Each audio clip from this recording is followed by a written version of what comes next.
Welcome back. 4 episodes in, and we're closing in on the part of change where most programs actually succeed or fail. Awareness built understanding, desire built will, knowledge built know-how. Today, we tackle ability, the point at which everything we've built meets reality. The second A in ADKAR, from knowing to doing. Here's a sentence that captures the entire challenge of this stage. I know how is not the same as I can do it. That gap has a name. It's called the knowing-doing gap, and it is the single most expensive gap in corporate change. Everything before this episode was preparation. People understood why. They wanted it. They got trained. And now, right now, on Monday morning, under real pressure, can they actually do the work in the new way? That's ability. This is where you find out if the plan survives contact with reality. In the next 15 minutes, 4 things. First, why trained people still fail at the moment of performance and what actually closes the distance. Second, deliberate practice. The real science of how skill is built, not just how familiarity is built. Third, why coaching matters more than training at this stage, and why managers, not sponsors, not trainers, become the most important people in your program. And fourth, the 5 barriers that quietly block ability even when people genuinely want to succeed. Quick reminder, awareness, desire, knowledge. We've built the foundations. Today is ability, the step where all of it gets tested. And next, in our final episode, is reinforcement, making it last. But nothing about reinforcement matters if people never developed ability in the first place. So let's get this one right. Prosci defines ability as the demonstrated capability to implement the change. 3 things matter in that sentence. First, ability is observable. It's not a feeling. It's not a self-assessment. Someone else has to be able to watch you do it and verify that you can. Second, it's built through practice. You cannot read your way to ability. You cannot watch a video your way there either. Practice is mandatory. And third, it takes time.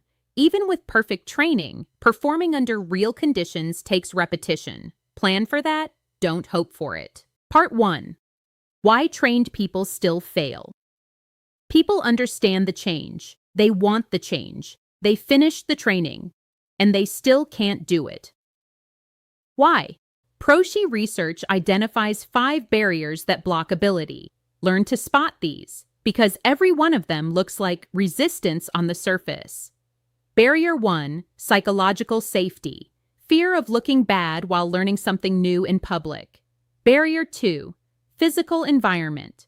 Old tools, old systems, old processes still in place. People can't practice the new way if the old way is still the default. Barrier 3, lack of real practice time. No safe space to fumble before it counts. Barrier 4, intellectual capability gap. The skill genuinely stretches beyond current ability. This is rare but real, and it's fixable.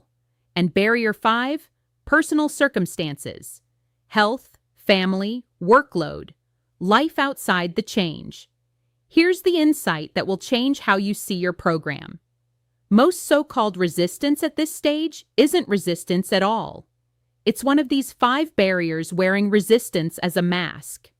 Find the barrier, and the resistance dissolves. The biggest barrier of the 5, by a margin, is psychological safety.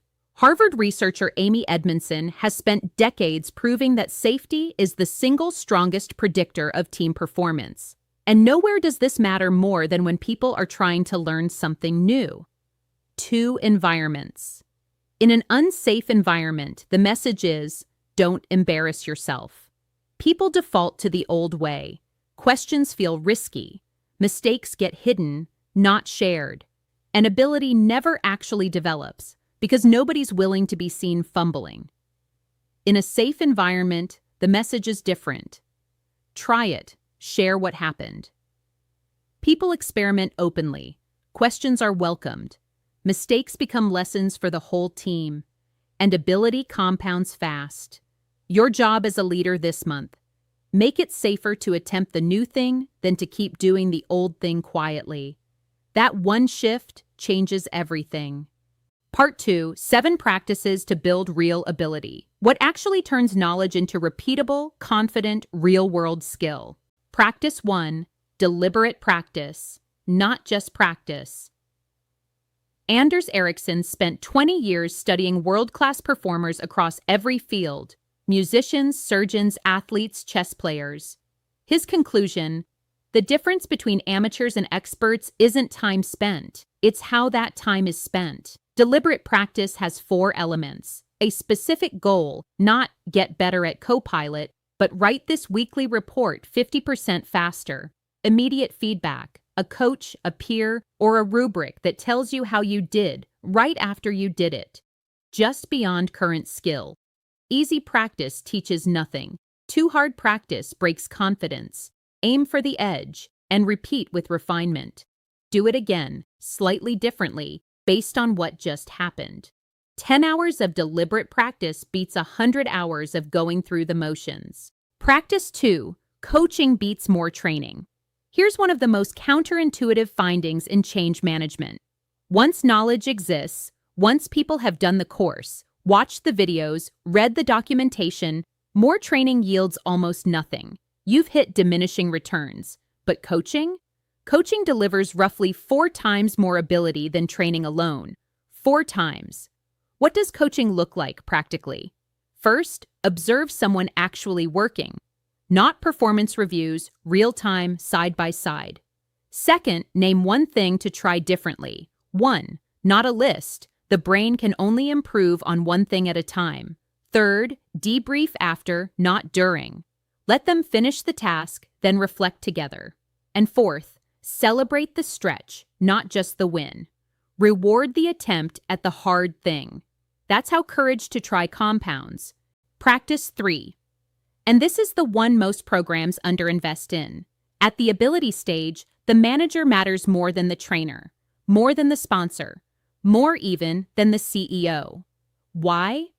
Because the manager is the only person who sees the daily work.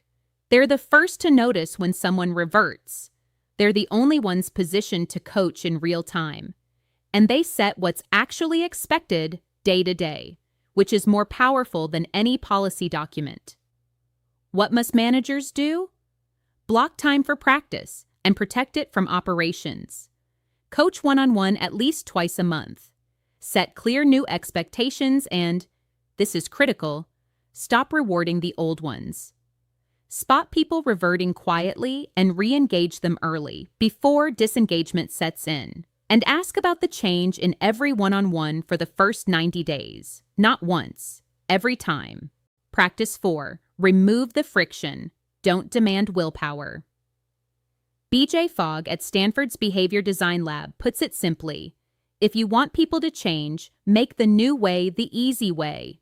Do not rely on motivation. Motivation is unreliable. Friction is reliable. So run a friction audit. Sit with a real user, watch them try the new way, and count the clicks. Clock the delays. Every second of friction matters. Then ask, is the old way still easier? If yes, you have your answer. Remove the old way, rename it, or actively disable it. Can someone get help in under 2 minutes when they're stuck? If not, people will abandon the new way the moment they hit a wall. Friction is where ability quietly dies. Practice 5. Build tight feedback loops. Ability grows in direct proportion to how fast and specific the feedback is.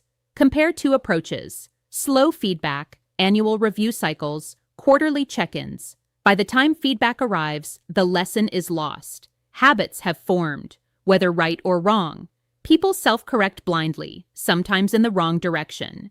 An ability flatlines early. Now fast feedback, weekly, even daily. Correction happens before the habit sets. Wins reinforce quickly. Small adjustments replace big fixes. And ability compounds week over week. The point isn't to drown people in feedback. It's to shorten the loop between attempt and insight. That single change, going from monthly feedback to weekly, often doubles the rate at which ability develops. Practice 6. Scaffold the stretch. Nobody goes from 0 to mastery in one jump. You have to build the staircase. 4 steps. Step 1, observe. Watch someone skilled do the task. This sounds passive, but it's critical. The brain needs to see what good looks like before it tries. Step 2, assist. Help with parts of it, coached step by step. Not doing the whole thing alone, just parts with support. Step 3, attempt. Do it yourself with coaching on standby. Mistakes are expected, and that's the point. And step 4, perform. Do it independently, and then teach the next person. Teaching is the highest form of mastery. If you want to know whether someone truly has ability, ask them to train someone else. Their ability to teach is your proof. Practice 7, and this one, honestly, makes or breaks everything. Celebrate progress, not just mastery. People don't quit at the start. The start is exciting. Everything is new. Everyone is cheering. People don't quit at the end. Competence has shown up, and it feels good. People quit in the awkward middle. When it's still hard, when nothing feels like a win yet, when they're fumbling publicly and wondering if maybe they're just not cut out for this. What do you celebrate in the middle? First attempts. Trying is the hardest part, name it. Asking for help. That's courage, not weakness. Mistakes shared openly. The team's first honest "I messed up" is often a cultural turning point. And small improvements. The person who shaved 10 minutes off their weekly report just gave themselves 40 hours a year. Celebrate that. Loudly. Part 3. How to measure ability. Because if you can't measure it, you can't improve it. And you certainly can't defend your investment to anyone asking where the money went. Layer your measurement.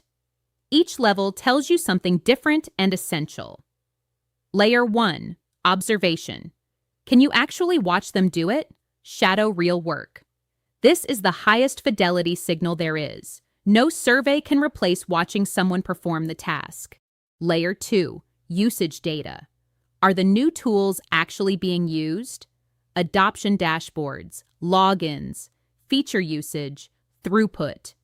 This is cheap to collect but powerful when you segment by team or manager. You'll see exactly where ability has taken hold and where it hasn't. And layer 3, outcome data. Did the business metric move?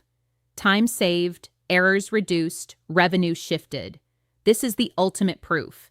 If you can't show that the change improved what the business actually cares about, the investment won't get repeated. Measure all 3. Each one catches what the others miss. 5 mistakes that block ability. Avoid every one of them. 1. Training and walking away.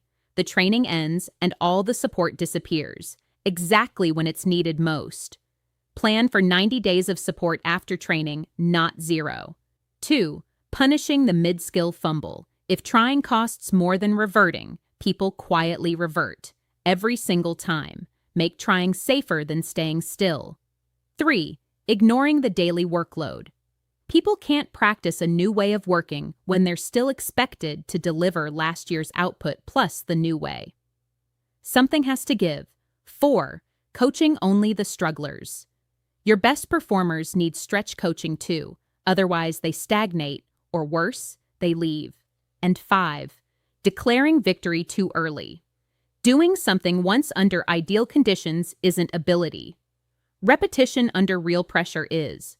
Don't confuse a successful demo with a capability. If you fix only one thing about ability, fix your managers.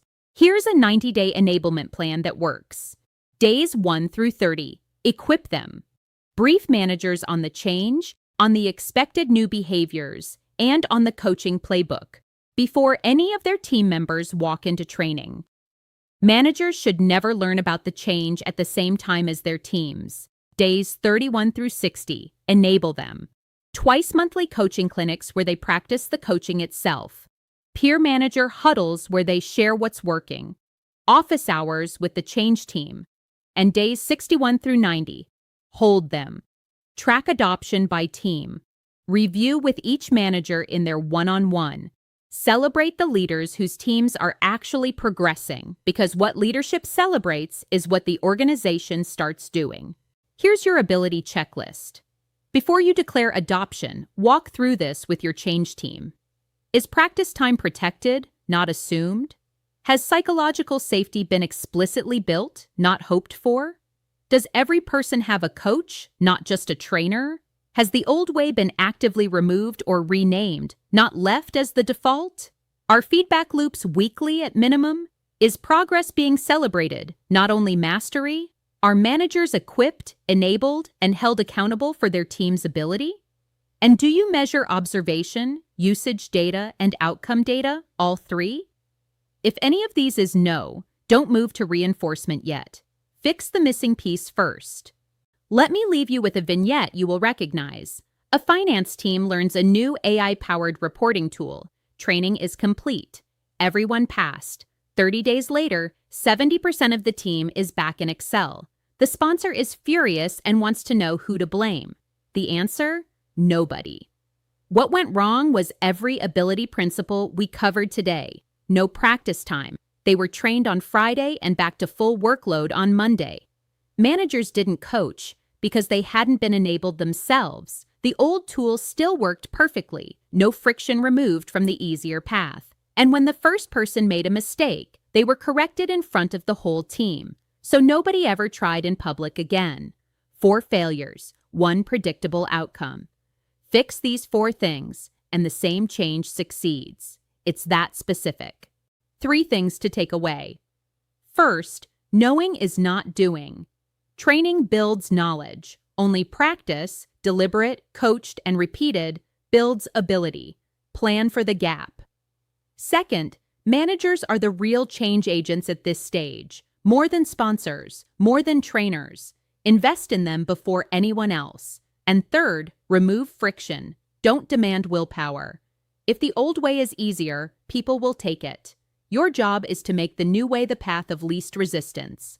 That's episode 4. Close the gap between knowing and doing. That's where real change actually happens.